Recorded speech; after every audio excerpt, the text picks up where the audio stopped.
Should be fun. Okay. My name is Deborah Carrata. I am living in the San Francisco Bay Area, beautiful place. If there are any questions that come up that you don't get answered in this session, I am going to be in the Silverlight booth down in the exhibition center this afternoon from 12:30 to 3:30. So please feel free to come up. Usually we're standing around sort of bored, so I would just love it if you'd come and talk to me. If there are still questions that are unanswered, or if you don't have a chance to go to the booth, my email address is on this slide. Feel free to email me. My blog is also on here, but luckily I'm one of the few Deborahs doing Silverlight, so if you just type in Deborah Silverlight, you'll also find me. So you don't necessarily have to remember my blog address. The benefits of being a minority. Okay, sorry. My company is InStep Technologies. The code for this is on our company website, www.insteptech.com. And if you don't want to remember that, you can use Deborah Silverlight, get to my blog, and my current blog post has the direct link to the source code. So either way, you can get the code. Enough about me. Now I'd like to know about all of you. I've got my computer bag here I keep kicking. How many of you are actually using RIA services now? Anybody? A couple people. Oh, quite a few. Cool. How many of you that are using RIA services now are using it with Entity Framework? Okay, just a tip for you. I am not doing any Entity Framework. That's kind of hard to say. I'm not doing any Entity Framework. So if you are only interested in Entity Framework, a lot of what I'm covering you can do with Entity Framework, but the code is going to look different. It's going to be in a different place. It's going to look a little different. So just a warning, if you'd rather see, I think there's a concurrent Entity Framework session going on. I just don't want you to be in here and be disappointed. So how many of you are then using RIA services with your own business objects? A couple people? Okay, cool.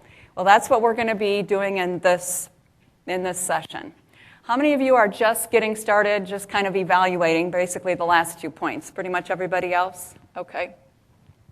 What I'm hoping that you will get from this session then is all the different, first of all, what RIA services is, and then whatever, and also what kinds of things you can do with them, how it can improve your productivity.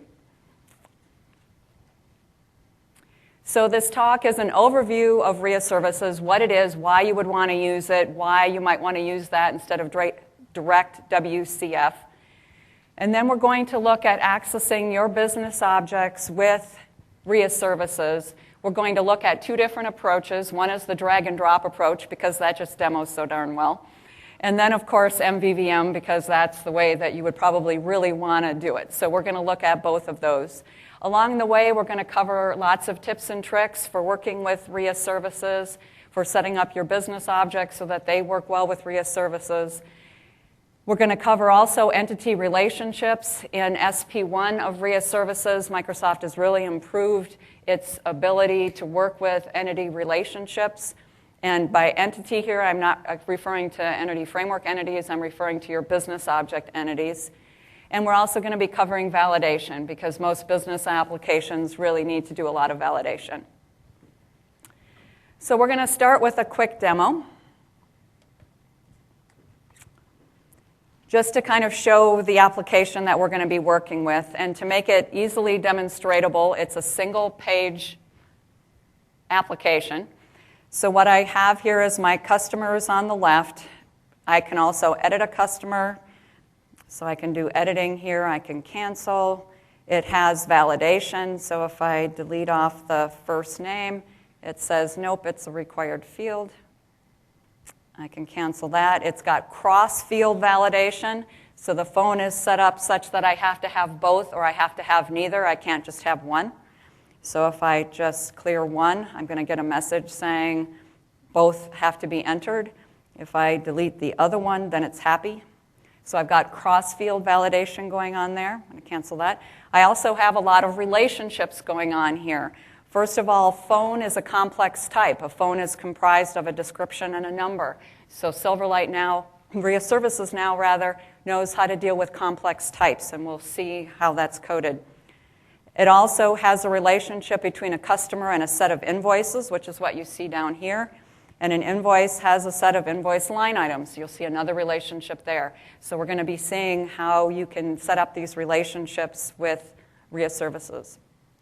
So that's basically where we're going to be going in our talk today.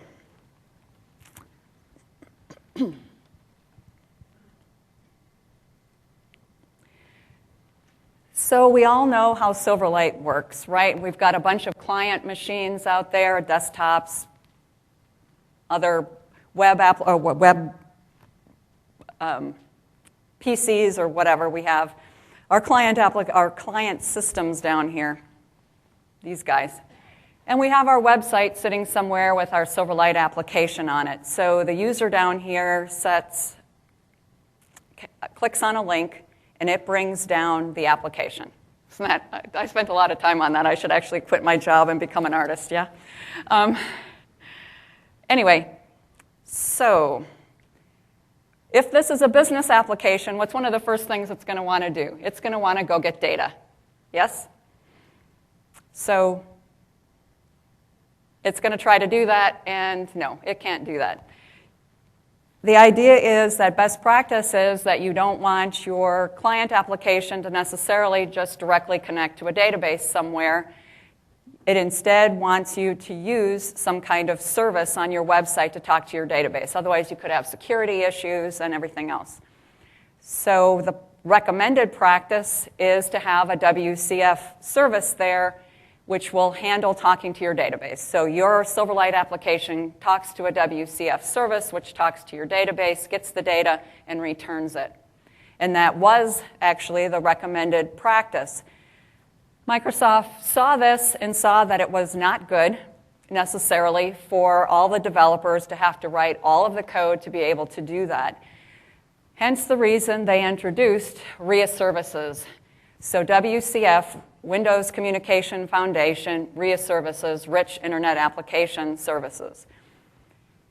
So instead of a WCF service, you create a domain service. Okay, well, that doesn't sound very, very different. The thing with the domain service is it wraps for you automatically a WCF service. Well, what does that mean for you? That means that you don't have to set up the WCF service at all. It handles completely setting it up, configuring it correctly, making it work, defining all the data contract, little attributes. It handles all of that automatically for you, so you don't have to even know you're using WCF services under the covers.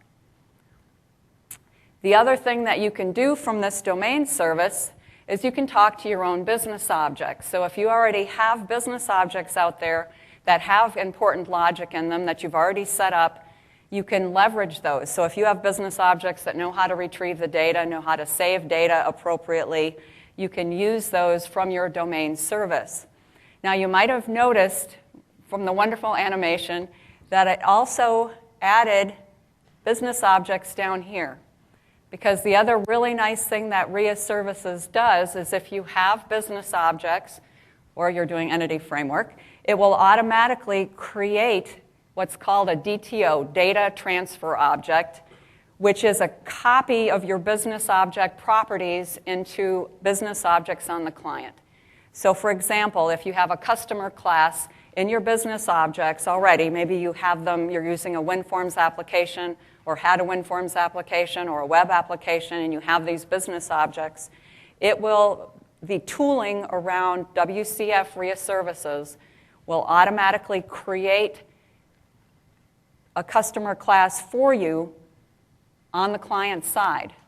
And what does Silverlight like to do? What's the Silverlight's favorite thing in the world to do?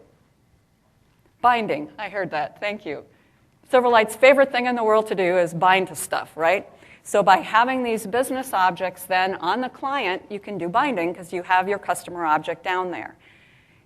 However, it only brings down the properties. So the only thing that you will get is the properties. You're not going to get any of the logic.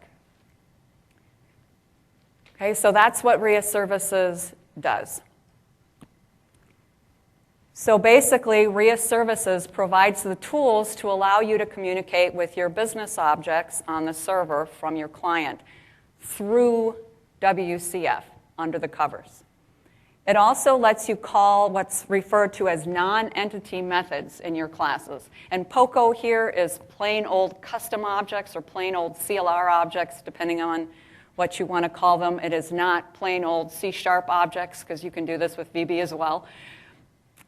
But that just refers to basically your simple, plain, vanilla business objects that you might already have. That's what that's referring to. But you can also call non-entity methods in your classes, and by non-entity methods, those are basically methods that don't return what would be considered an entity. So if you have a retrieve, it's obviously an entity method because it's going to return you a bunch of entities. You have a save method, it's considered an entity method because it's taking an entity and saving it. But you might have something like get next invoice number. Okay, that is not an entity method because you're not sending it an entity, you're not getting back an entity, you're getting back the next invoice number. Or is username unique? Okay, that could be another method that you would have. It would be considered a non-entity method. So you can call those also. If your business object already has those kind of methods, you can call them. And from your Silverlight code, it looks like you're calling them directly, but it's actually handling for you the call through RIA services using WCF under the covers. Okay, one thing that it does not do, I wanted to make sure that that was clear as well. When it generates the code for you, those data transfer objects on the client side, it is not copying over any of your code. So if you have code in your setters, for example, that is doing some validation, that code will not be executed as the user tabs through the fields. It is only creating a data transfer object with the properties, not the code in those properties. It also doesn't copy over any of the code in your constructor. So if you have code in your constructor that initializes things or whatever, that code also will not come down. So what's the difference? What do you get from WCF RIA services instead of using WCF directly? Well, one thing is the automatic configuration of the WCF service. So those of you who've done that know that it can be somewhat challenging, especially if you're doing iterative development and you're changing things. It's not necessarily always the easiest thing to do.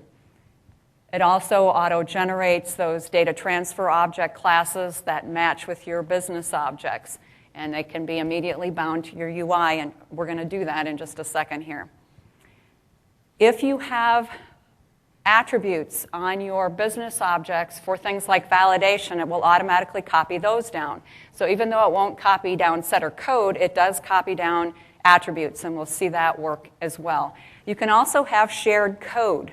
So if you have some logic that you want shared between your business objects and your Silverlight client, I will show how you do that as well. The other really nice thing that RIA Services gives you is it manages automatically your object state. So if you bring down 100 customers and the user edits one, RIA Services will keep track for you that it's got one modified customer. So when you go to save, you only have to send back through the wire the one that was changed, not all 100 of them. So it automatically tracks for you your dirty processing, if you use that phrase, whether it's been changed or not. It also provides query, update, insert, and delete operations for you. So it will automatically know that, okay, I can do an edit operation. The idea here is that you, as you create your business objects, can tell RIA Services that this is a particular business object that I only want Silverlight to be able to read, never to edit. Or I only want Silverlight to be able to update or read, but never delete or insert. So you get to control what that access is by way of defining these methods. And again, we'll see that in a minute. And it will automatically enforce the validation rules. So if you saw earlier, I ran that little application and it came up with the validation. All of that is happening automatically. I didn't have to really write any code to make that happen other than putting attributes on. So it does a lot of nice things for you. So I'm going to talk to this slide on the picture here because it's more fun to look at the pictures. So kind of to summarize what I've just covered a little bit, you have your business objects, your plain old custom or plain old CLR objects sitting there, customer, invoice, orders, whatever they are. Then when you create a Silverlight application, you know that you normally get a web application and a Silverlight application. So those are the two that you get when you create a Silverlight project. Because the Silverlight web application, the web application piece of your Silverlight application, sits on the server, it can have a direct project reference to your business objects.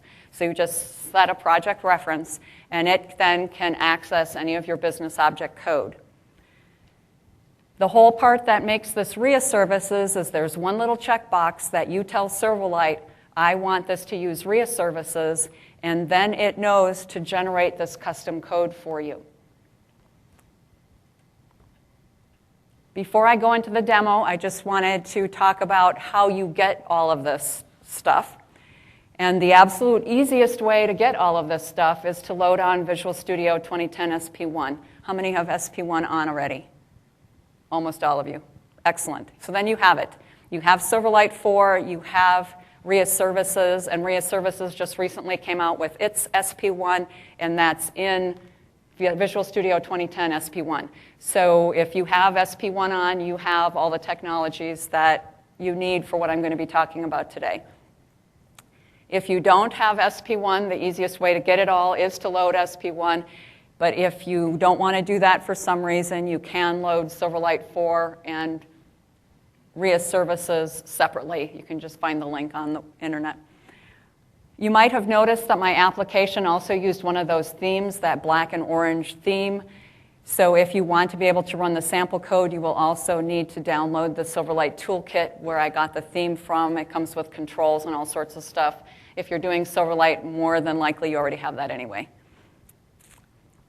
Okay, so pretty much what I'm going to do is if you have the slides, I'm going to talk to all the slides, but we're not going to look at the slides, if that sort of makes sense. We're going to look at the code and talk to the slides. So I didn't want to have to keep going back and forth and thought it would be much more useful to look at the code. So that's where we're going to go for the majority of the rest of the talk. So what I wanted to start off with is doing one manually. So just need to find which one is which, not that one, this one. All right, so here I have an existing application, and you might have a similar situation where I've got a WinForms application here. I've got a business object that's got a customer and a list of customers.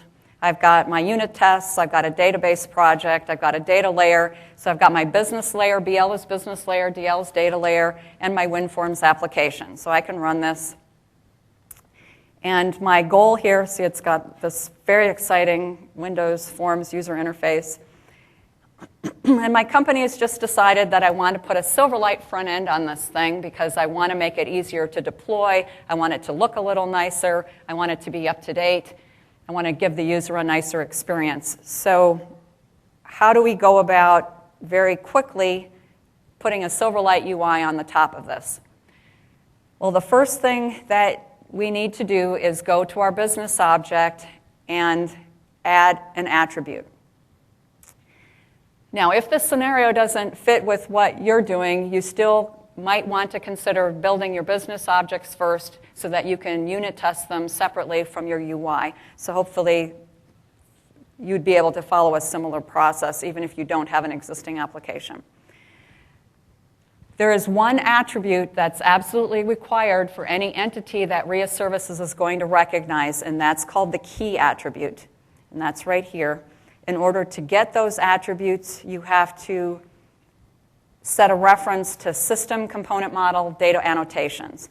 And once you have that, you have access to the attributes. So going back to customer ID here, there it is. So I have key attribute, yeah. Can you go back to that reference? Yep, right here. System.componentModel.data annotations, and it is in the slides. So if you've got the slides downloaded or whatever. Okay, so going back to, where does it keep going? Customer ID, here it is. It's little and I keep skipping by it. So key attribute is the only one that's absolutely required. Why? Well, I mentioned earlier that RIA Services automatically takes care of all of your dirty processing. So it keeps track of is this a new object? Is this an updated object? And in order to do that, it needs some kind of unique identifier to keep track of your business objects for you once they're on the client. And it does that using your key. And usually that's not an issue because this is a business application. Most likely it's in the database. It has some kind of unique key anyway. So you can set up the key attribute in order to give it a key. So I'm just using the same ID that I'm using for my database. And any entity that I want, as I mentioned, you'll need to put a key attribute on it.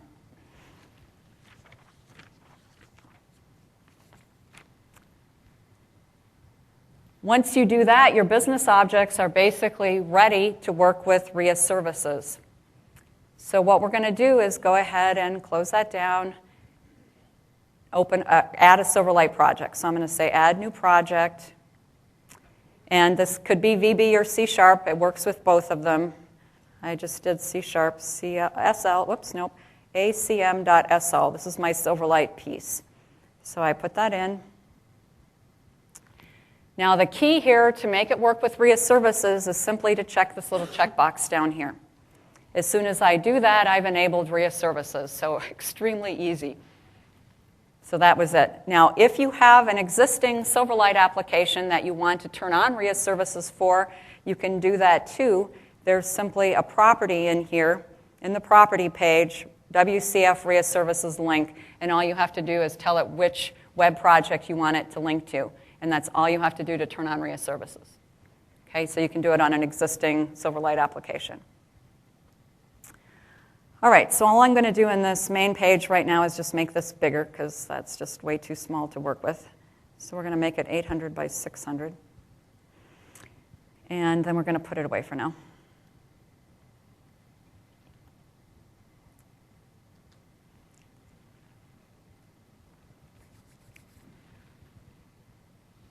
All right, so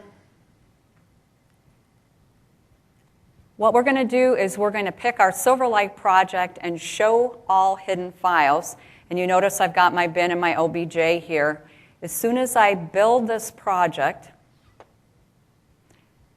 voila, if you watched very closely, it generated some code here. So here's my generated code. So it added this little folder under my web project called generated code that you will never see unless you have show all files on. If I open up that generated code, we'll see that it generated just a little bit of code for me. There isn't a whole lot in here. If I open that up, there isn't a whole lot in there either. So it's just this tiny little class that doesn't really do anything. Well, I've turned on RIA services. I set my ID. Why isn't it all just coming down? Well, the assumption is that you want to be able to control which business objects come down and how they come down, whether they are review only, whether they're editable, whether they're insertable, deletable, and so on. So in order to identify which pieces that you want down, you need to create a domain service. So in your Windows, or I'm sorry, not in your Windows application. You're not going to touch that thing anymore, right?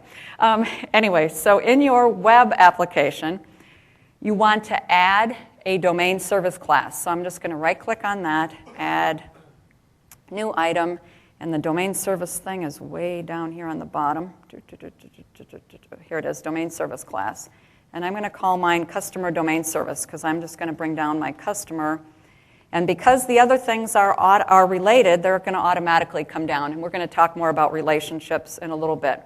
But this one only has customers anyway, my little sample here.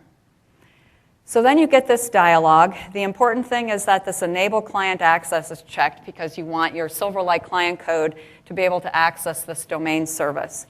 If you're doing entity framework, this is filled with your entities. But if you're doing your own business objects, it's not. So you just click OK. And here you get your class. Now we want to be able to access our business objects. So the first thing that we need here is our reference. So we're going to add a project reference. So these are the quick and easy ones. There it is, my business layer. I'm just going to set a reference. So this again, if you remember that picture, I have my business objects. They're going to be sitting on my server right next to my web application. And so I can have a project reference to them. And I want to start by only providing read-only access. So I'm going to tell my domain service that I want to be able to retrieve customers. So the way I do that is I create a method that retrieves customers. So IEnumerable of customer, and I'm going to call it get customers. Okay, and this guy needs a using, so I'm just going to let it put that in there for me. And then it needs a return, so I'm going to say return, and I'm saying customers. See, it's found my customers class, and it found my customer class. Those are from my business logic component, my BL layer. So customers.retrieve. So here's my retrieve method in my business object that this is now calling. Okay, so this is telling RIA services that I'm going to allow retrieving of the data. All right, so once I do that and go back to look at the generated code, my hidden code here, you see I've got my little thing going, and bam, it created all sorts of code. So here's my entity, here's my customer. So it created my customer entity. And again, this isn't entity framework entities. These are generically named entities. These could be entity framework. They could be linked to SQL or your own business objects. So it created all this code. It brought down all of my IDs. There's my ID. It brought down the key attribute. Here's my email address, and so on. The other thing that it created, if I scroll down a little bit, way down here at the bottom, is it created a domain context. And that's what keeps track of which of my objects are dirty. And it has my WCF service. So it's the wrapper around my WCF service. So it sets all of that up. And if we look closely at our business objects that it created, it put data member on them all for us. So it knows how to set up these objects to work with WCF services. And again, you never have to open this up if you don't want to. You never need to even know that under the covers it's all WCF services, because it takes care of all that automatically.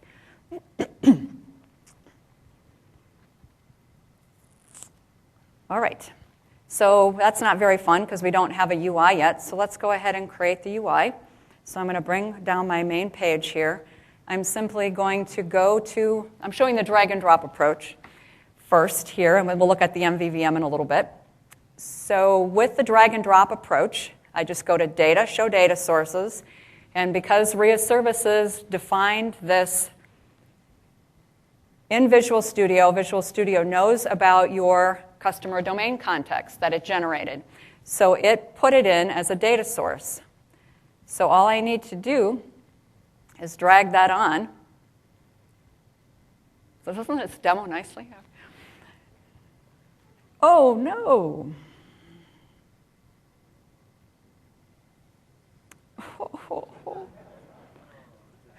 So I swear I've practiced this a dozen times. 3 since I've been here. And this is the first time that this has done this. So while we're waiting for that to come back up, we can look at some slides real quick. I knew I had these slides here for something. All right, so we talked about adding a key attribute. So every entity accessible, Visual Studio is restarting, go. Every entity that's accessible to Silverlight must need a key attribute, as we talked about. One important thing is it has to be public. I had some problems with one of the samples I was doing, or one of the real applications I was doing, where I wasn't getting any generated code. And I kept looking. Yes, I've got the key attribute. But what I had done for my WinForms application is I had marked my ID as friend because my UI and my WinForms application never needed to know it. Internal. Sorry, it was a VB application I was working on. So it was friend in VB, internal in C#, and I couldn't get any generated code. And it was because I had forgotten to make it public. Now, if you do get yourself in a situation where you have your generated code file, but it's not generated your entities, there's numerous things that could have gone wrong. And what I did is I wrote a blog post on my blog about what happens if you don't get any code. And it actually has a whole bunch of check this, check that, check the other thing to help you identify what possibly could be wrong, and that's one of the items on the list. So let's restart up my demo and see what that looks like. And while that's starting up, There are also some other important attributes that you can set that you probably saw in my sample application. One of them is the display attribute, which is really useful if you're doing drag and drop, which we are now ready to do again. Hopefully, hopefully this is. So I'm going to build first just to be safe. But here's our retrieve still, so it kept that for us. Let's see what it did to our UI. And if it doesn't work this time, we will just go to the baked one. See, like any good cooking TV show host, I have one already baked in the oven that I can just pull out. So luckily for us. But we'll try this one more time. Now, did I just say that this demoed well? Maybe not so much. Okay. Come on, baby. There it is. Okay. So that's how easy it is. After you reboot it, no. So you can just simply drag and drop that on, and it shows up on our form. So now I can just run it. So you didn't see me really create very much code, just that little data service telling RIA services that I wanted to be able to retrieve data. And then I can run, and voila, there's my data. So that's how quickly I can actually, and what is this actually doing? It's actually calling through WCF services to my business object, which has a retrieve method that's going to the database, retrieving the data, building this list of business objects, returning it to my client application. Now, what happens if I try to edit this? Crash and burn. Why? It does not support the edit operation because I only told it that I want to be able to retrieve. Okay?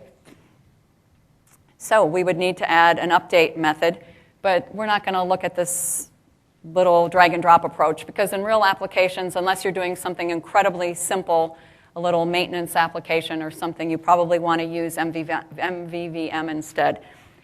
But I'm going to put this away never to see it again. So are there any questions about this? Maybe there's one little thing I can mention here before I put it away and how it actually did this. What it did is it put a domain data source on our form. So it put a data source on there for us automatically and told it to call getCustomersQuery. And getCustomersQuery is a method that was generated by this generated code. So if we go in here and do a getCustomersQuery, oh, I found all of them, and it took me here instead. Let's just do it this way. So in the domain context, getCustomersQuery. So it is a method that was generated that wraps our getCustomers method. Because if you remember, we called ours getCustomers. It wrapped it with a getCustomersQuery.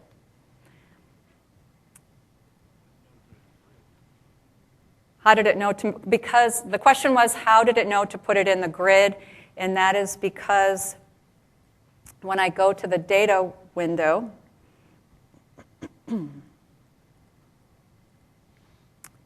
view data sources, somehow my window's now disappeared.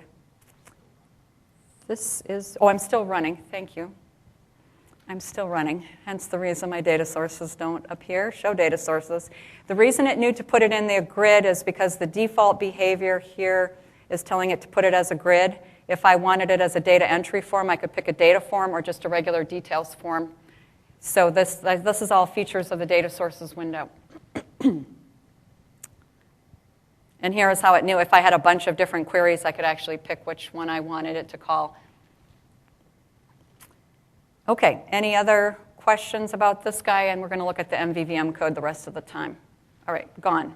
Never to be looked at again. How does the authentication work with the database? The question was how the authentication works with the database. It depends on what your connection string is in your business object.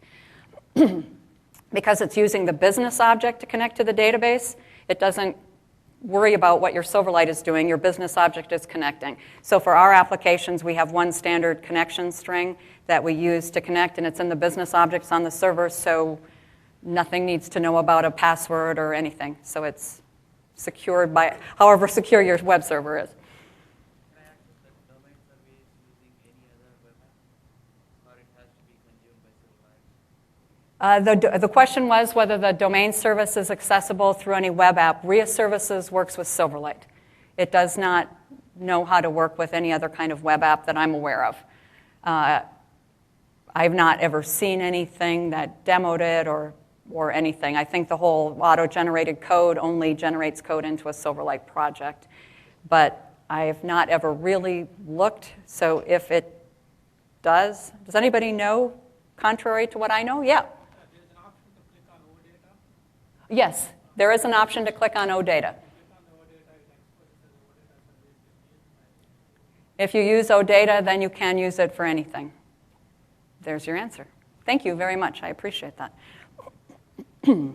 Okay, so what we're looking at now, I closed the other one. This is the real one. This is the one that I just pulled out of the oven, already baked, the one that you saw at the very beginning that shows the multiple relationships and all the validation. So if I typed in Frodo here, since Frodo's already there, it knows that the name already exists. And, you know, I got all of our sample code. So what we're going to do is look at a much more complicated application, one that uses MVVM, and we're going to go through a bunch of tips and tricks for how to get the most from RIA services with this. So the first thing that you'll notice is my business layer is now a little bit more complicated. It's got customer, invoice, invoice line item, and phone. So it has all of these different classes in, not just customer. Excuse me.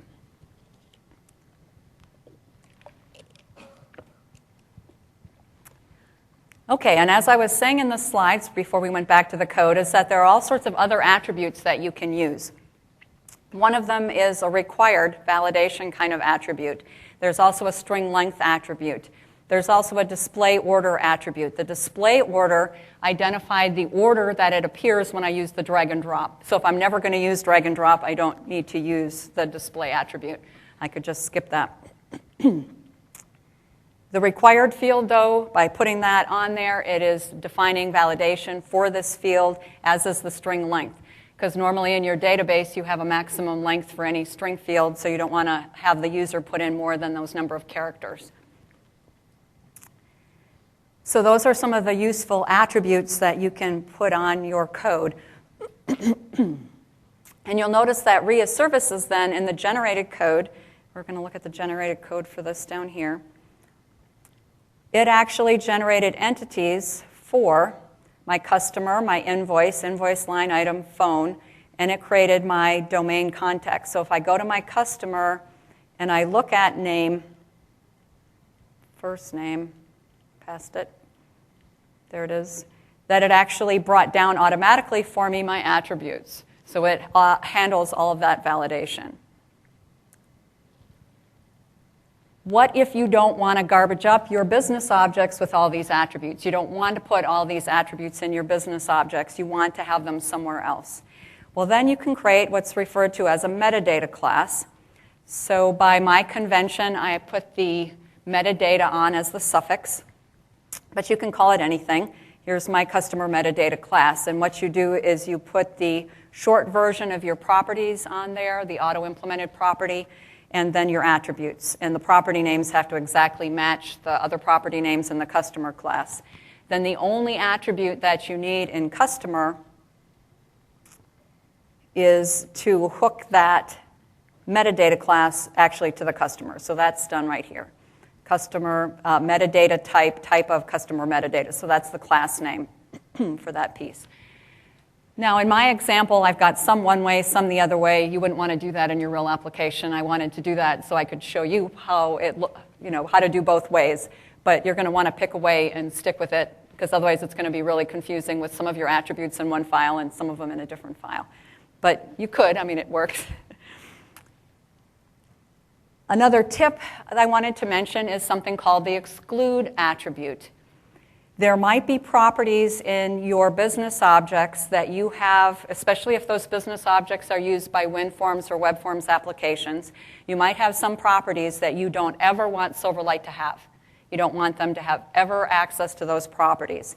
And the example in my case is this is a WinForms application, so it has a business base class that does iDataErrorInfo and iNotify property changed.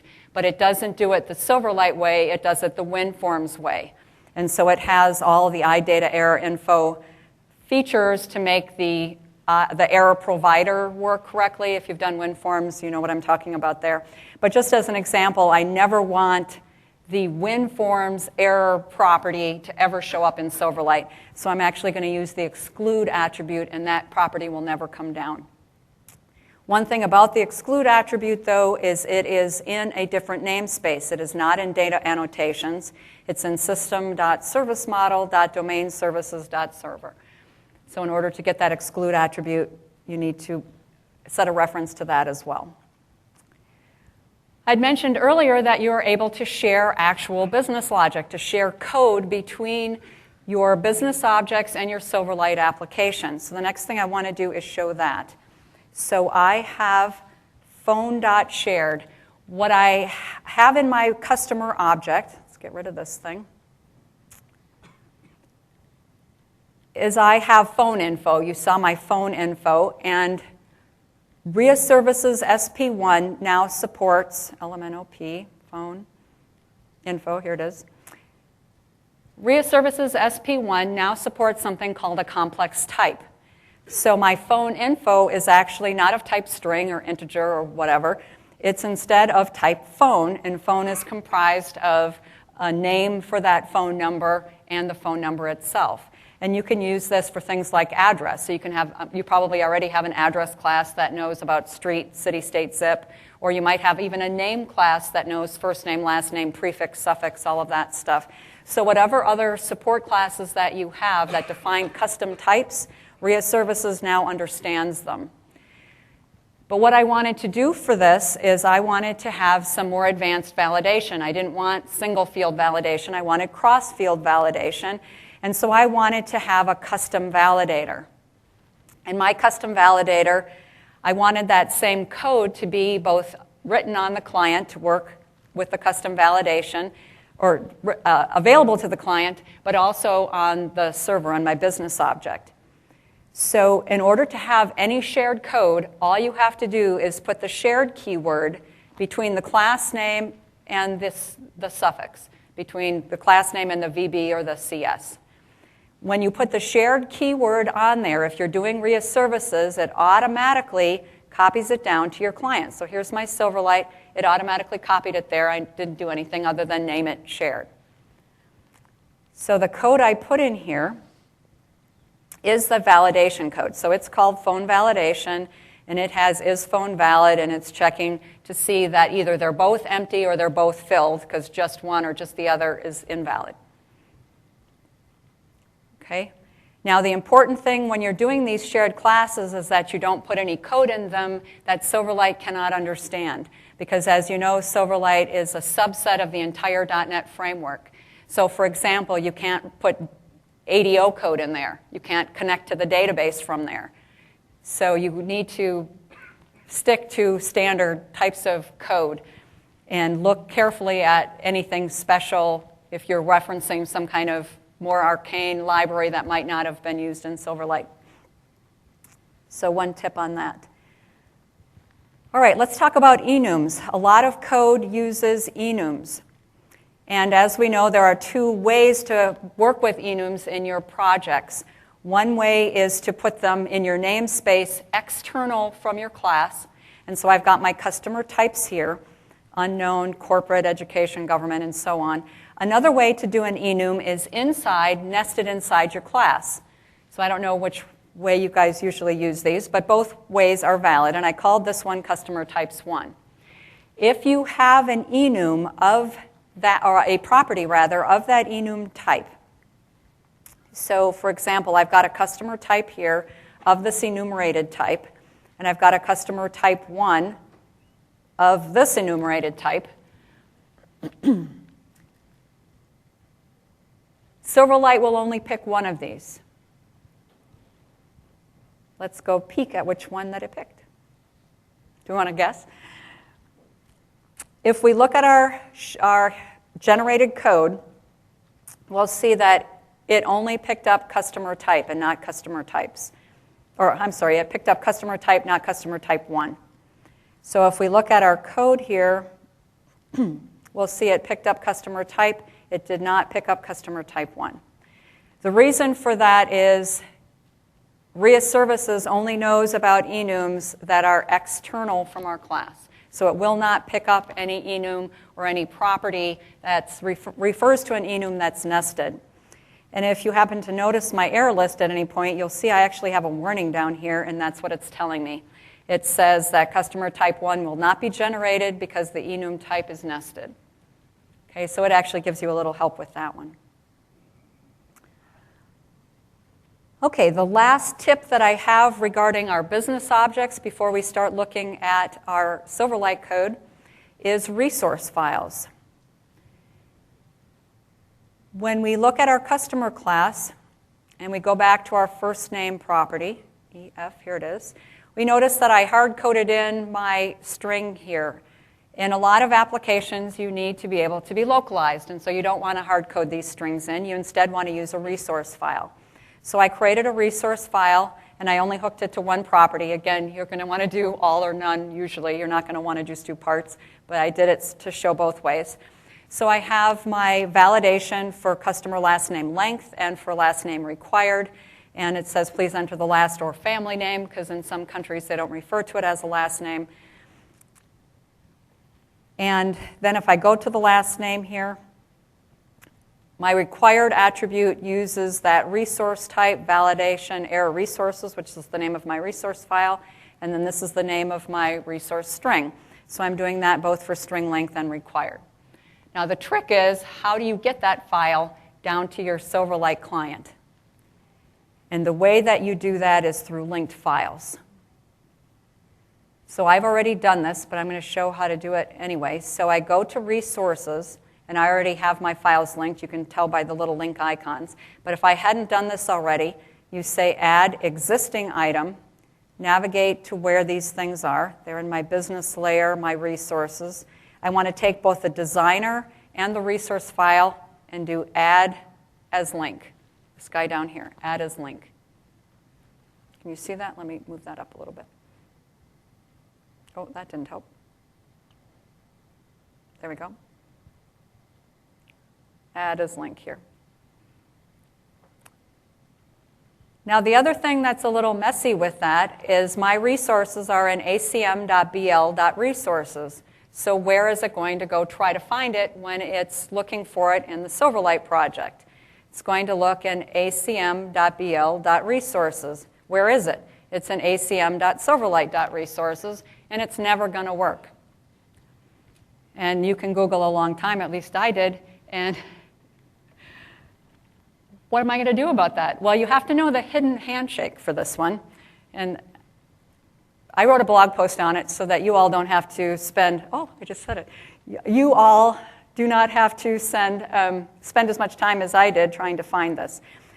What you need to do, this hidden handshake, is you unload the project, very user-friendly, very developer-friendly, edit the project file, find where it's referencing, it's got an item group, where it's referencing your resource file, and add this logical name to tell it that it's acm.bl.resources. Without that, it will continue to look for it using acm.silverlight.resources. Your other option is to change your namespaces so that you can kind of get your namespaces to work.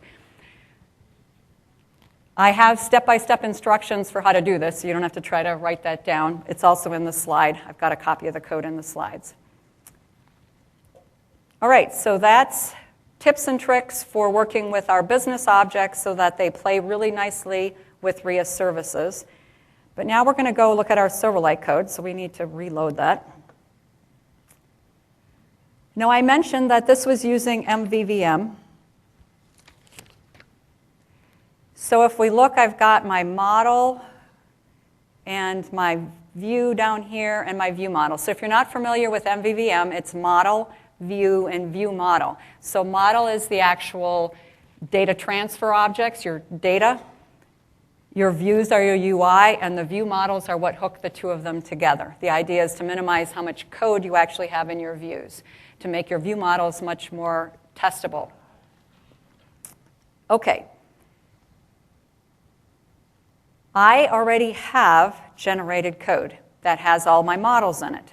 So if I look here, I've got my customer, my invoice line item, and my phone. I've got all of my models. Why do I need a model piece in here? If you look closely at these, so if we look at the customer class, we'll notice that it generated it as a partial class. So what that means for us is we can also create a partial class customer, and we can extend this if we want. So we could actually create our own model, and you don't ever have to. So with RIA services, you actually don't have to create a model folder in models because they are all here. But in a lot of cases, you are going to want to extend them. So you can do it by creating another partial class customer. So your customer will have everything in the generated code plus everything in your partial class. So some of the kinds of things that I like to put in here are other things that I might want to bind to in Silverlight that I might not necessarily need in my business objects. So maybe I want to bind to something defined of type visibility, okay, and I don't want to necessarily have to have a converter. I can just do that by defining a property in my customer for my visibility. Or maybe I want a full name that concatenates the last name and the full name. Or maybe I want an address that builds the address block as one property so I can bind to it in one field in my Silverlight UI. So you can extend this however you want. The other thing that the generated code does is it gives you a bunch of extension points, extension model method definitions, which are basically partial methods. So it gives you an onCreated, which hooks in from the constructor, and then it gives you changed and changing for each one of the properties. What you can do then is write code in any of those in your model. So I hooked on this case an on email address changed. And what that does is it lets me add any other code that I want to add here. So I could add code to edit or update or modify whatever the properties that I've defined in here. Or in this case, I added a little extra validation. Okay? So this is using partial methods. Now the last little tip in this section that I wanted to cover is design time data. So if we go to the UI here, it's going to be in my view. I've got my main page here. And if you look at my main page, after a couple of seconds, there it is. Look at that. I've got data in here.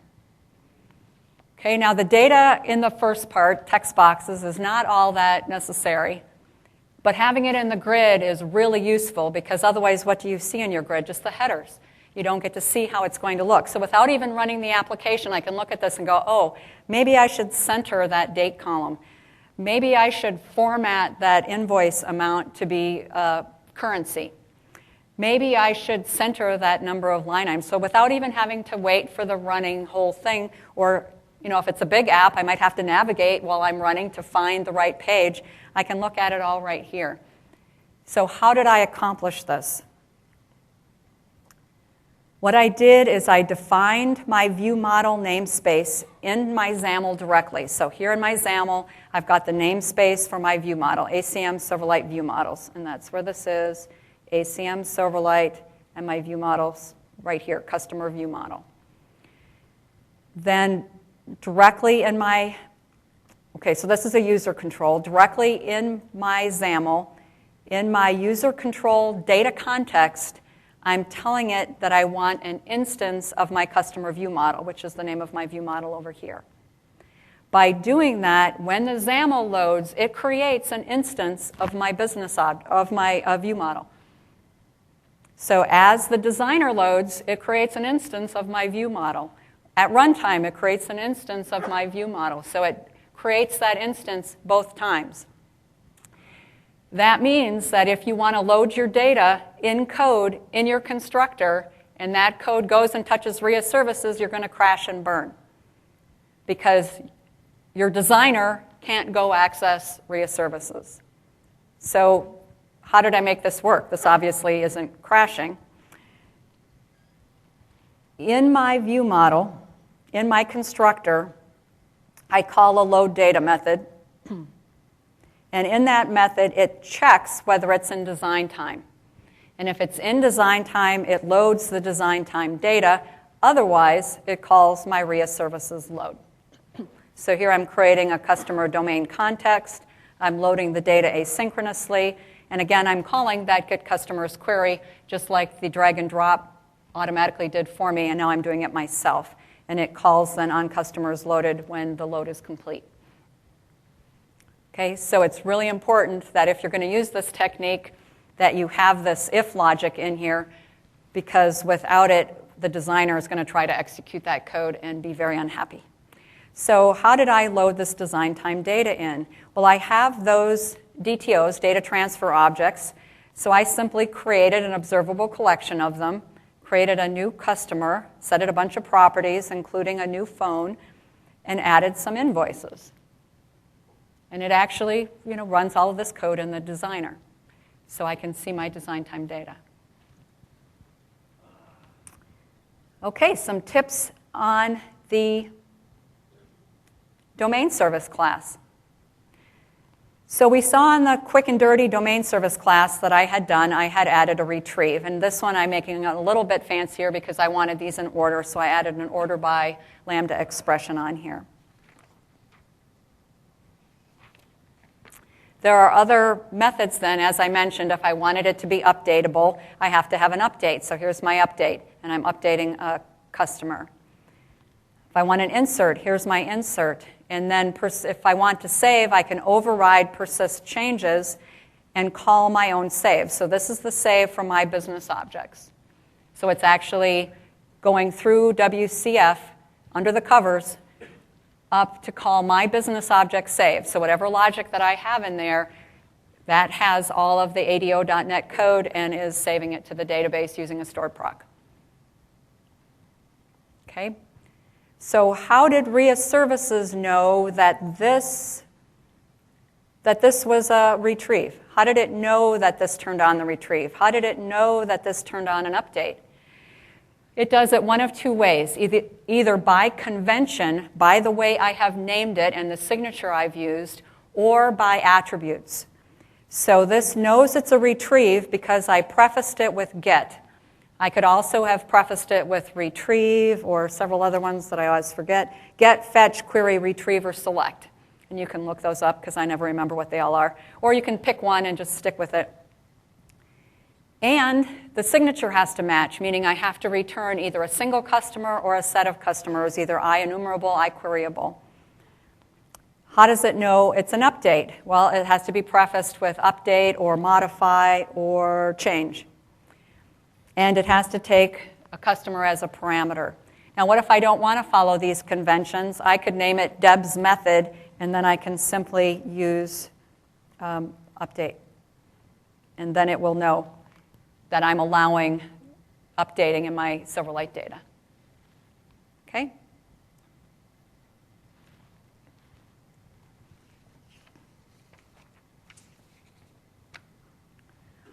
All right, so let's put this all in context and go back to the slides just for a quick second. So we talked about all of these other ones, so I'm going to save you from flipping through them and just jump right here. I was very close. There we go. Right, so we're going to jump to this just as a review of the part that we've covered so far before we go into the last couple of topics. So our business objects sitting on our server somewhere has our source entities. It's got our customer and our invoice line item and so on. That's where our validation attributes are. That's where our metadata classes are. If we don't want to stick all the attributes on our entities, it has shared code if we want to share code between our business layer and our Silverlight code. And it has our resource files. The web application then has all of our domain services. You will want a domain service for every business object that you want to manage independently. Now, in my code, you probably have noticed that all I have is customers. The reason I only have customers, even though you see that I have invoices and invoice line items, is because those are related entities, and I don't need a separate domain service. If I also had a page that allowed you to summarize all of the invoices for all the customers, then I also might want an invoice domain service that I could just talk to invoices without customers. But since I'm only using them together, I only need the one domain service. And because they're related, which we'll talk more about in just the next slide here, it will automatically bring those down. Now what happens when you have all of this set up is you get this generated code. The generated code includes your generated entities, which are just your data transfer objects, and your domain context. It will create a single domain context for each one of your domain services. So in my sample, there's only one for customer. If you also had a separate invoices domain service, you would get a separate domain context generated for it. And then your Silverlight code can directly bind to these entities and can call these domain context methods. So relationships. One of the things that is really improved in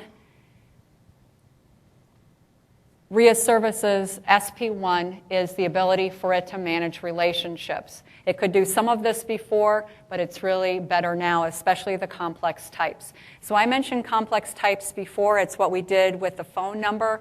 You could do it for address, for name, or whatever. Now, the important thing about complex types is you don't actually need the key attribute on those, and we'll take a look at that in a minute.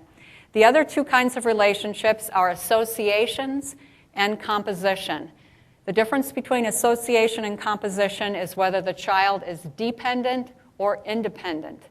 So, for example, customer invoice is independent relationship because you could access invoices, you could want to access invoices separate from the list of customers. Composition is for dependent children. Invoice line items, you would very rarely display those without the context of the invoice itself. Okay, so back to the code. Is that pretty exciting? The 3 slides, 2 slides, whatever. Okay, so we're going to look at these relationship things. So we're going to start back looking at our customer class. And the first thing we're going to go to is the phone, which is right here. So as I mentioned, this is a type phone. So if I go to definition, go to the phone class, you'll notice that there are no attributes on this whatsoever. I had said that you need a key on every entity. Phone is not considered to be an entity. It's considered to be a complex object. So if we look at the generated code, where it generated the phone, if we recall, our customer class is an entity, our invoice class is an entity, but if we look at our phone is a complex object. And it doesn't need the key because it does not track phones separately. It only tracks a phone instance, one-to-one, as a part of a customer. Okay, so my customer class, by simply having phone as the type of the property, it automatically will bring down that complex object. I don't have to do anything. I don't have to put in any attributes. I don't have to do anything. It will automatically bring it down. But as I said, it will also not separately track dirty processing on it. It instead tracks it within the customer, that the phone info is dirty or not dirty. Okay? Does that make sense? One important thing is the first thing I wanted to do with this, of course, is give the customer a list of phone numbers. Does not work very well. That is not really a scenario that this supports. It's one-to-one. If I mentioned this to the Microsoft team as I walked through my talk with them a couple weeks ago, and they said, well, we aren't really viewing that as a scenario. So if you view that as a scenario, please make a note of it to Microsoft, talk to the Microsoft people in the Silverlight booth, and tell them that that's something that you would see as a scenario, if indeed you do. The other two kinds of relationships have to do with the invoices. So here's one. The include attribute is telling it that I want to include the invoices when I bring down the customers. And my code here will actually retrieve those invoices when it brings the customer down. And I'm defining it with an association here. And then in my invoice class, I have an invoice line item. And here I've got the composition, meaning that it's dependent. So the main thing in terms of RIA services that's important between the the composition and the association kind of relationships is what gets marked as dirty. If you have a straight association, an independent set of objects, if you modify one of the children, so if somebody updated one of the invoices, it would only mark the invoice as dirty. If you mark it as a composition, if any of the invoice line items are dirty, it automatically marks the parent as dirty. If the parent gets dirty, it automatically marks all the children as dirty. So it will always send the set back together. Whereas if they're independent, association without a composition, it will send them independently back. So that's an important thing to keep in mind. All right, so the last thing that I want to cover then is validation. One type of validation that we've already looked at is the single field validation. So by simply defining attributes, we are validating our first name and so on. So we've got these attributes on here. And we looked at different ways to do this with using metadata classes and with using shared code. And we can use custom validation then to use that shared code. Now, the other kind of validation you might want to do is client-side validation. So you might want to have validation directly in your Silverlight client. So we're going to close these down and just look at our view model. Well, first let's look at our model. So the other validation that I displayed here earlier was to use those partial methods. And by having a partial method, I can do additional validation if I want. But that validation is not done on the server at all. It's only done in the client because it's only sitting here and accessible through this partial method. Any properties that I identify with attributes, whether it's a custom attribute or required attribute or any of those attributes, will automatically be checked by RIA services when the user leaves the field and before the data is submitted to the server. If I write code like this, actually in the client itself, it will only execute this as the user leaves the field because that's when the setter code is executed and that's when the partial method is executed. So if I want to also check this, if the user just types something in the field and hits the submit button, I need to write extra code for that. So where possible, you want to try to use attributes. And as you saw, you can use the custom attribute to do inter-field checking. Okay, the other thing that you can do for validation is asynchronous validation. So if you wanted to do something like, does the name already exist? You can do that asynchronously because you're going to have to go hit the server for that. And the way that you do that is in the view model. So in here, I am hooking the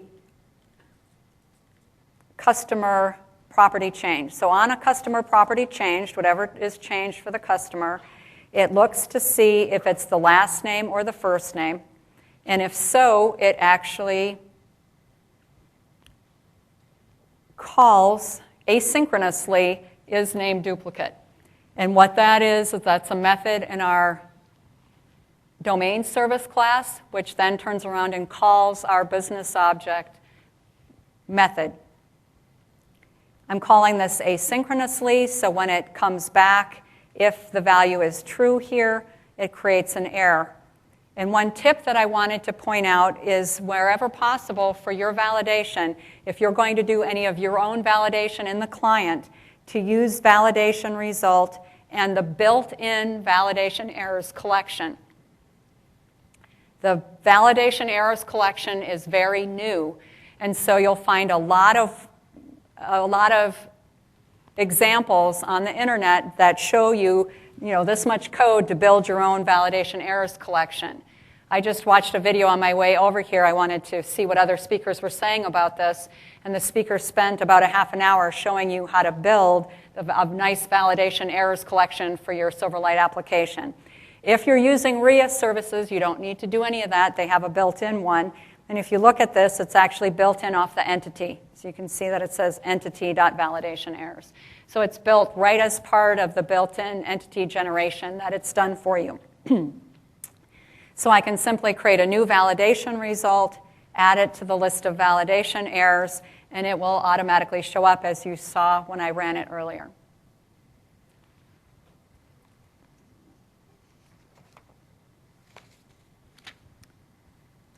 One other tip that I wanted to point out is that since the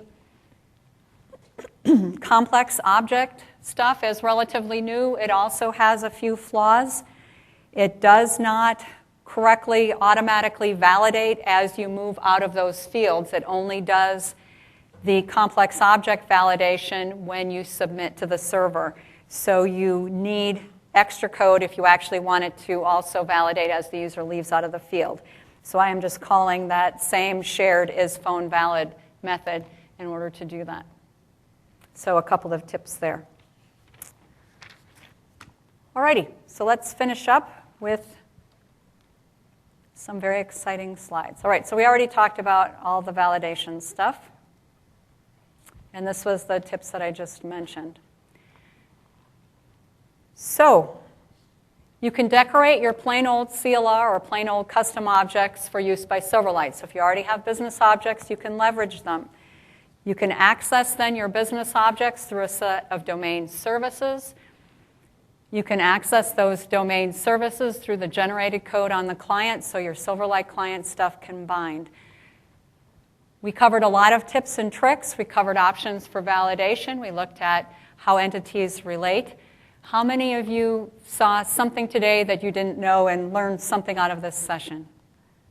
All right, so only those with your hand up should fill out a survey form. No, just kidding.